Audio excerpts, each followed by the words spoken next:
Certain as the sun, rising in the east, tale as old as time, song as old as rhyme, Beauty and the Beast. Tale as old as time, song as old as rhyme, Beauty and the Beast. Now, the other day, we were talking about things that bring us peace. And you guys had some real good ones. Some people said dancing, exercise, weightlifting, meditations, prayers, videos, yoga. I got a lot of good ones. And mine, you guys know, one of them is fairy tales. I love fairy tales. I love Beauty and the Beast. I love Aladdin. I love Harry Potter. I love the Care Bears. I love My Little Pony. I love tales, feel good tales, you know? And that brings me a lot of peace and a lot of calm.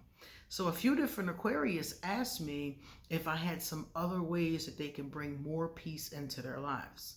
So I found a really good list, an extensive list. So I'm going to read this list and see if you guys maybe can incorporate some of these into your lives. Maybe I can incorporate some extra ones into my life too, right? So I'm going to do the introduction and then we're going to get right to this list. Hey guys, it's me, it's Queen Aset Haru, and thank you for joining me for another wonderful edition of Ask an Aquarius. If you haven't already, please hit the red subscribe button and smack the bell. Also, if you like this video, please give it a thumbs up and pass it on to somebody else who might like it too. And please leave us a positive comment in the comment section and stick around to the end of the video because I am going to read 2 positive comments from previous videos and respond to them. If you would like to get a reading done or if you would like to hit me up on social media, you're going to find all my information underneath this video. You're going to find my Patreon link. You're going to find my Amazon wish list. You're going to find my PayPal link. You're going to find all of the links to get Ask an Aquarius merchandise or ArchAngel Michael merchandise. So let me see. It's a lot of good stuff underneath this video as well. So let's get to this list. So I got this list online. Somebody posted it. Apparently, this is the person that posted it. What is it? Mark Lamont Hill. I don't know this person and this person don't know me, but somebody took what they posted and reposted it all over social media. And so I took it because I was like, this is a good list. The list says things I stopped doing to gain peace in my life. So this is a good list because it's things, and in the other case, we were talking about things that we do. This is going to talk about things not to do. So this is going to help us too.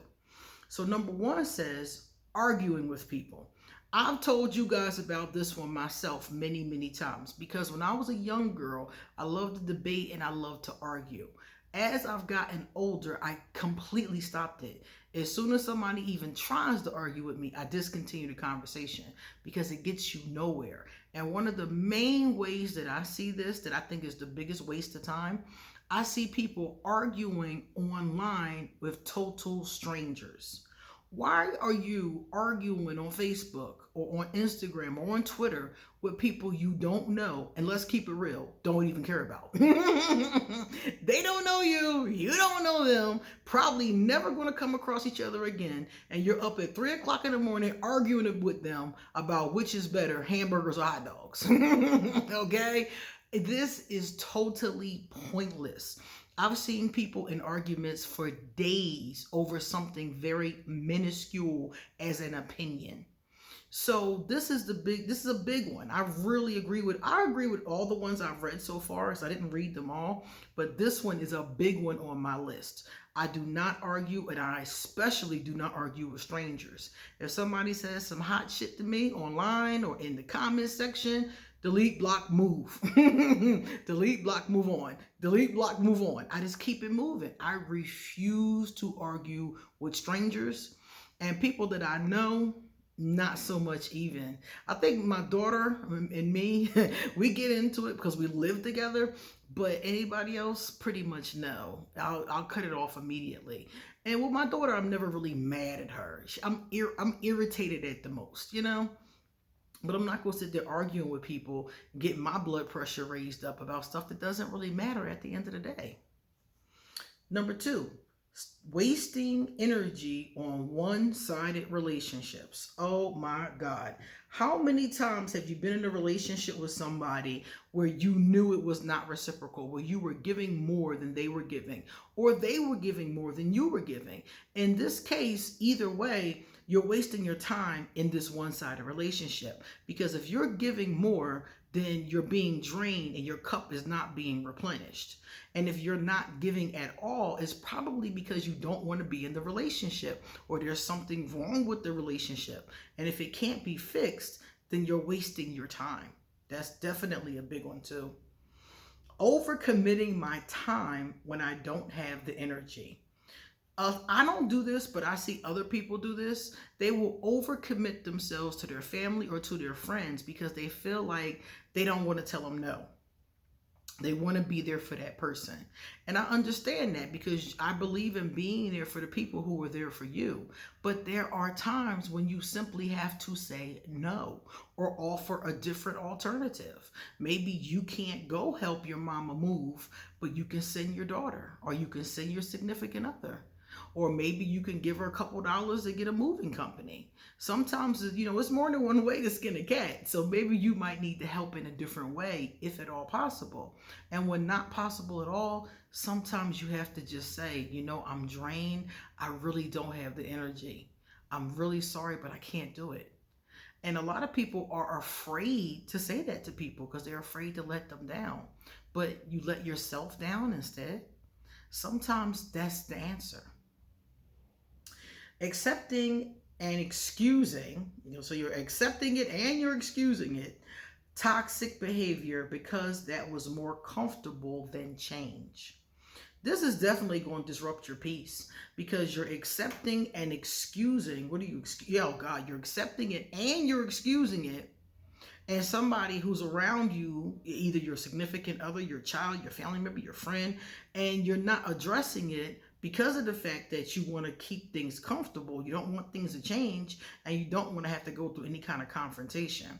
This is definitely going to be negative to your peace, because they're going to keep doing the toxic behaviors and you're going to be dealing with the toxic behaviors. So this is definitely a bad one. Allowing dysfunctional family members to steal my joy. A lot of people allow their family members to do things to them that they would not allow anybody else in the world to do.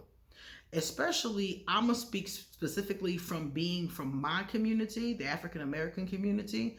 One of the things that people will always say is blood is thicker than water. They always say that.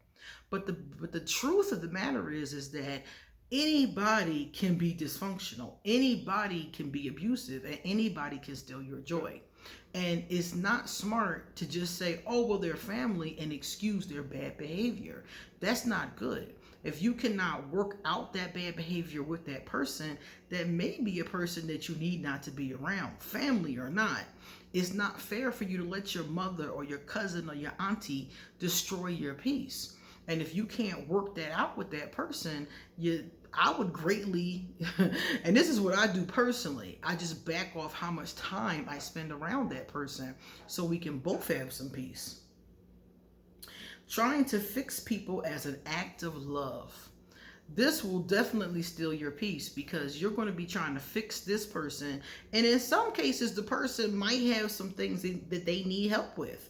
But trying to fix another person like they're a fixer-upper, like they're a Studebaker that you bought at the auction and you're going to put some new parts on, is not the way to go, even as an act of love, because this person really needs to change themselves. When you want to change, it has to be from within. Somebody else can give you some ideas or plant some seeds, but you have to see that there is a problem, or you're not going to stick to the changes. So trying to change somebody as an act of love or trying to fix somebody as an act of love isn't going to work, and it's going to end up frustrating you. Discarding my boundaries to fit uncomfortably in other people's lives. If your boundaries are a problem for another person, then that's a person that you have to reevaluate. Because if I tell you something makes me uncomfortable and you keep doing that something, I'm going to back away from you. I'm not going to let you keep trampling all over my boundaries and just put up with your crap. You know, that's not going to work. So like in this case, this person is uncomfortable, but they want to be in the person's life. So their peace is shot because every time they come around the person, they're uncomfortable and possibly anxious. So this situation immediately screams out lack of peace. Holding on to limiting beliefs about my life, my self-worth, and my potential. That's definitely going to mess with your peace. It's also going to mess with your self-esteem, because in this case, you're holding on to these limiting beliefs. So you're not holding on the best beliefs about yourself. So you're basically attacking and sabotaging yourself. How are you going to have peace when you don't even have peace inside of yourself? So you have, in the first couple, all these external factors, family members, friends, lovers, exes, but now you're actually attacking yourself. So again, if you stop doing this, you'll definitely have more peace inside of your heart. Pretending to be happy when I was hurting. A lot of people will pretend to be happy when they're hurting because they don't want to ruffle no feathers, or they don't want to address it, or they don't want anybody to know. There's a lot of different reasons why people pretend to be happy, but pretending to be happy is not smart. Just work on getting happy. That's the idea, because pretending to be happy means that there's something hurting you. There's something underneath the surface that is problematic, and that's what needs to be addressed instead of pretending to be happy. Silencing my voice and not naming my needs. This is going to take away your peace, because inside of you, you're going to be unhappy.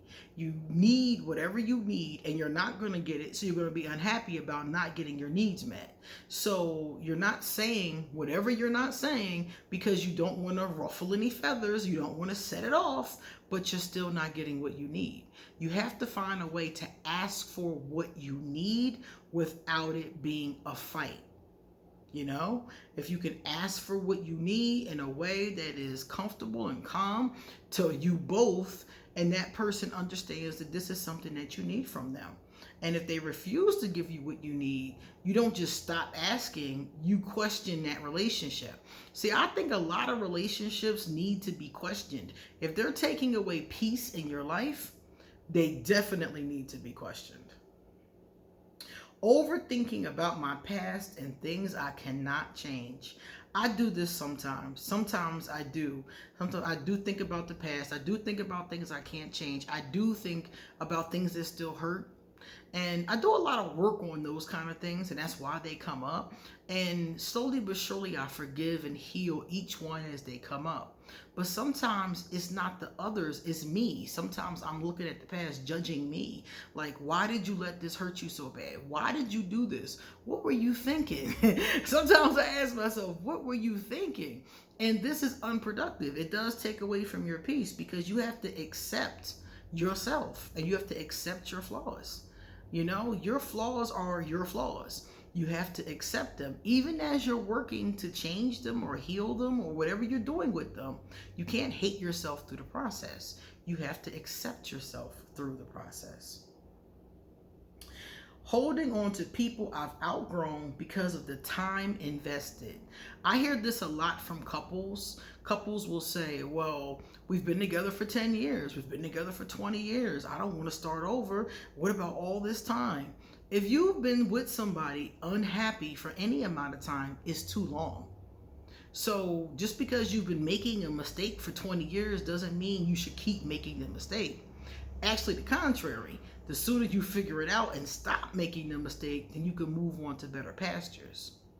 This is a very true statement. And I see this in couples, and I also see it with friendships. Sometimes I see a person outgrow a friendship, And because of loyalty, they stay in the friendship, even when it's causing them to feel like they've outgrown it, but they hold on to it anyway. And I'm like, that's not good for either of you. And just because of the time invested, you can put that time into something else. You've been wasting 20 years, you know, and people are like, well, I've been with this person all my life. And I'm like, that's really sad. It's really sad that you've been unhappy all this time. Let's see. Going along to get along, which goes along with some of the ones before it. Because again, you're not saying your needs. You're not saying what's bothering you. You're just going along to get along. You're just putting up with that person to keep things nice and smooth. But again, this is not real peace, and it's not real happiness either. Overlooking my blessings and comparing my life to someone else's. This is a huge mistake. I see a lot of siblings do this a lot, and friends. Never compare yourself and your circumstances to another person, what you are able to accomplish, if you got married, how much money you make, if you've had kids, because your journey and everybody else's journey on the planet is totally different. That's why we all have completely different fingerprints. Our path is different. So just because your sister did things one way and got one kind of result doesn't mean you should do the same thing. It doesn't mean you're going to get the same result. A lot of people do this, and it does take away from their peace because it makes them really uncomfortable with themselves. And then they, like I said in the beginning, when it talked about overlooking their own blessings. So you're not happy with what you have. You're so busy looking at your sister or your brother's grass that you're not even taking care of your own lawn. If you're busy focused on another person and comparing yourselves, that means you're not putting enough time into yourself, which is also part of that problem. Abandoning myself, my truth, and my integrity to fit in. Man, that's pretty deep. And I've seen a lot of people do this. I think all of us have done this. I tried to fit in when I was a young girl. I tried, but I didn't. I couldn't figure it out. So I was like, you know what? I'm not going to stop being me just to fit in, because even when I try, it doesn't work. I can't figure out how to act like other people, you know, and maybe if I stare at them long enough, I can mimic their behaviors and the things that they do and say. But it always, whenever I even tried to do something like that, it always made me feel so uncomfortable. So of course you're not going to be at peace because you're not being yourself. You're not being authentic. Waiting for external validation to boost my confidence. Your validation has to be internal. It's nice to get words of affirmation. It's nice for somebody to pat you in the back and say, good job. It's very nice. But your validation needs to primarily come from you and maybe your creator, depending upon what kind of relationship you have. Because if you're waiting for other people around you to tell you you're doing a great job, you might be waiting your whole life. You have to get that confidence from inside of yourself, because there's going to be times, even if you have people around you affirming you, there's going to be times that you need that confidence boost and you're by yourself, or you're in a situation where you can't get to another person to give you that external validation or that pep talk that you might need. You got to learn how to get that from inside. Now, for me, I have a relationship with, ancestors, spirit, goddess, angels, and they'll give me that validation when I need it. But there are times when it's just me, and I got to tell myself, okay, queen, raise up. We got this, and you have to be able to do that for yourself too. And the last one says, trying to change people who were committed to staying the same. I have many exes, as you all know, and I've tried to change.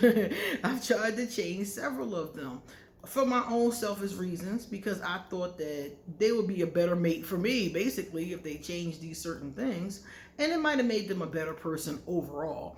But the point of the matter is that when a person is committed to being how they want to be, that's how they're going to be. I was trying to change one of my exes. My ex was a hoe, for lack of a better term. And he, was in the streets. He was doing his thing, and I was trying to change him, make him into an honest, honest man. And this is a long time ago when I still dated men. This has not happened anymore. Not anymore. But back then, before I knew better, I was trying to change him into an honest person. But he was committed to running the streets. This was what he wanted to do, which is what he still does. And I kept on trying to yank, because I'm like, you know what? If you stop running the streets and I stop whatever I'm doing that I don't like, we can potentially make this happen. But that's not what he wanted to do. How many times have you been with somebody who you wanted them to do or not do something, anything, and they're committed to doing it? And if the problem with that is the commitment, number one, that you can't change a person, but number two, they're committed. So not only can you not change them, they are committed to defying what you're trying to get them to do. Definitely taking away your peace. And the relationship is one of those one-sided ones at that point that you might as well just kick to the curb, which is what I ended up doing. It's not going anywhere. All right, guys. So those are some things you can not do. So take a look at them and let me know which ones could be helpful in your life. You might be able to use all of them, or maybe just, one or two. But the bottom line is that if it can be helpful, just a little tweak can make things better. All right, now we're going to read some positive comments and talk about them. Joaquina Chambers said, Joaquina is responding to a video I did where this woman was saying that her man is not well endowed and she wants to leave. And she was asking me, should I go? And I told her no, because y'all can fix that. And Joaquina is going to give us her version now. She says she should stay with him, so she agreed with me. Her next man might not act right. I think she should teach him. And I agree with this, because she said he's a good man. If you have a good man, he's good in all the ways, he's taking care of things, he's providing, he's not harming you, he's supporting you, then absolutely do not walk out on him because his sex game is not what you want. Teach him what you want. Teach him what you want. And if he's not well endowed, go to the store and get some toys. Handle that. Don't give up on a good person for something shallow like, oh, our sex isn't great. Because you might end up with a man with great sex who is not half the man that first one was. Crystal, hey Crystal. Crystal said, he's seeing another woman while he's with me. I'm not talking to him. Well, if y'all supposed to be in a monogamous relationship and he's been lying to you, I wouldn't deal with him at all, because the bottom line is that he lacks integrity, period. Because he could have told you that he wanted an open relationship, and you might not have agreed with it, but he could have at least been honest about his intentions and his actions. And if you didn't want to deal with him, he could have just let you go. But instead, he's trying to be deceptive because he lacks integrity to hold on to you. Not going to fly. Toss him back and get another one. All right? All right, guys. It's time for me to get going. You come back soon, because I got a lot more to say. See you later.